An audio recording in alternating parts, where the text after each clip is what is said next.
In his address earlier tonight, President Rampahosa said the sale of alcohol is still not permitted. So to what extent will the ban affect the alcohol industry? We're now joined via Zoom by Lucky Ntimane, the convener of the National Liquor Traders Council. Lucky, a very good evening to you. Thanks for joining us. What's your reaction to President Ramphosa's address earlier? Good evening, and thank you for the opportunity.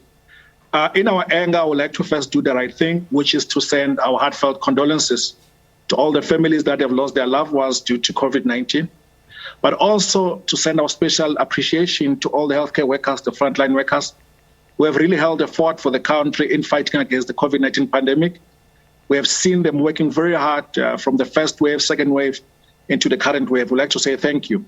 So indeed, as liquor traders, we are disappointed by the announcement by the President not to allow the reasonable proposal that we had made to say, in order for us to continue to support government's efforts in fighting against COVID-19 pandemic, allow us to set as off-premise, meaning that people will be able to come into our place of trade and be able to purchase liquor and take it and consume it at the comfort of their own homes. That was not to be. The President didn't listen to us, and he continued to condemn us to perpetual poverty that our people have been subjected to for 14 days now. And collectively, we have not been able to trade for about 152 days now. And what's your reaction then to President Ramphosa's, assertion that alcohol is the reason that we see a high level of hospital admissions, especially in the trauma units? So he mentioned three things. The first being the statement that you've just highlighted, but also that when people are drunk, they do not comply, and that when people are drunk, they congregate. But we like to say that the President needs to have confidence in his people, needs to have confidence in the society. The people that abuse alcohol, we agree they are there, but they are in a minority. You cannot punish the entire sector that employs over 2 million people over the few that continue to abuse alcohol, which we fully condemn. So we feel that it was a short-sighted statement by the President.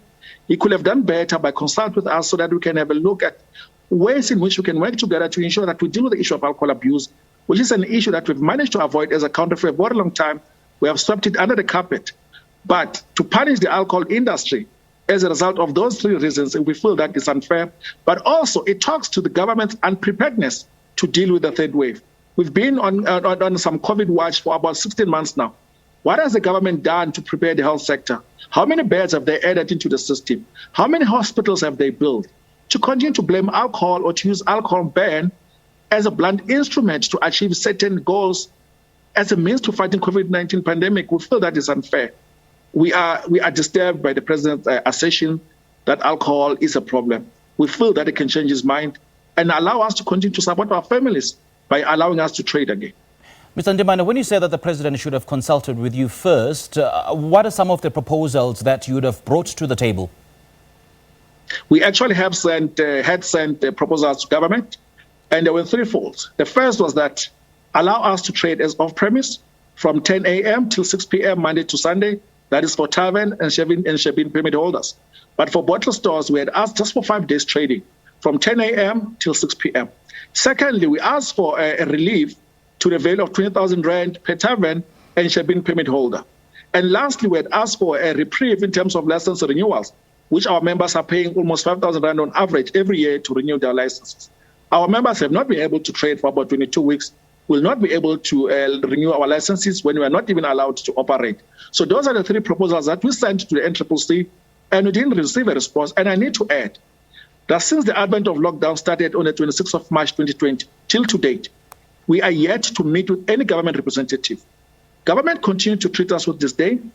They don't want to talk to us. They treat us like we are not wanted to be part of this economy in South Africa, and we feel that this is unfair.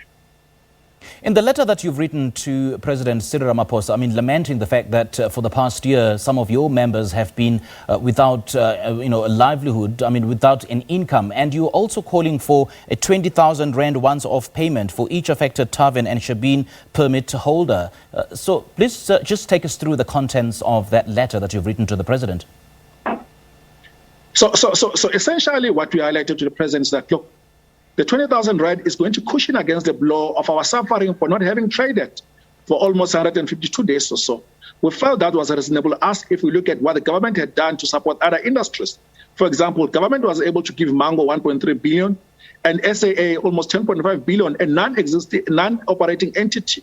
Our taverns continue to support their families. They are the heartbeat of the township economy. And the money that we had asked for amounts to about 720 million as a once-off. It is far, I mean, it's not even a drop in the ocean compared to what SAA has received, a company that's not even operating. We feel that this is unfair. If you look at the structure of the tavern setup, 54% of our tavern owners are made up of women who are the breadwinners in their own families. Now they had to go 14 days without being able to put food on the table. And the president, without consulting with us, is subjecting us to another 14 days of empty stomach. We cannot survive this. We feel that is unfair. The president should have leveled with us. He should have sat with us and get views from us in terms of how we can work together to fight against the pandemic. This pandemic is after us. This is not only government's fight. It's all our fight. We needed to come together. We needed to find a whole society approach to dealing with this pandemic.